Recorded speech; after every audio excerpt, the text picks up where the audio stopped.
L'église de Sainte-Thérèse est la dernière des églises catholiques construites au Blanc-Ménil. Elle a été construite en 1965 sur une donation, sur un terrain en donation d'un paroissien. Et les structures en elles-mêmes viennent principalement d'une exposition du Bourget.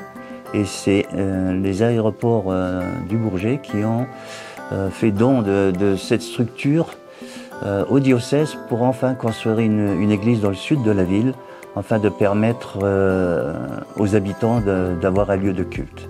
Elle n'a jamais été vraiment entretenue, donc au départ on ne l'a pas entretenue, puis ensuite on a manqué de moyens.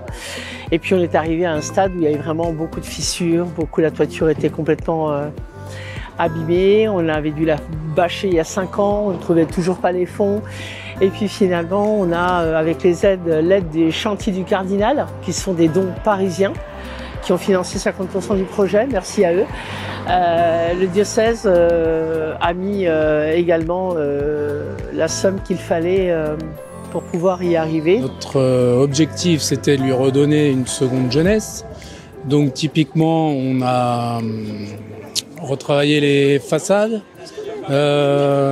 retravaillé les couleurs et essayé de mettre en avant le symbole de Sainte-Thérèse, à savoir la rose, à travers notamment ce parvis qu'on a su redynamiser avec un faux plafond aux couleurs de Sainte-Thérèse, le rose.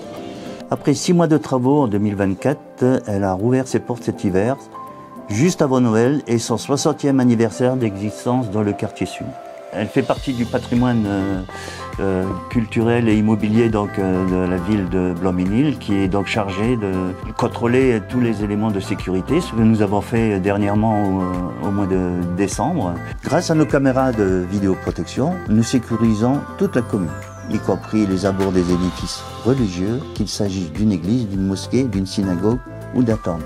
Cette église est un lieu de culte ouvert à tout le monde, qui permettra, que ce soit aux Blanc-Ménilois ou à d'autres personnes de passage, de pouvoir assister aux messes.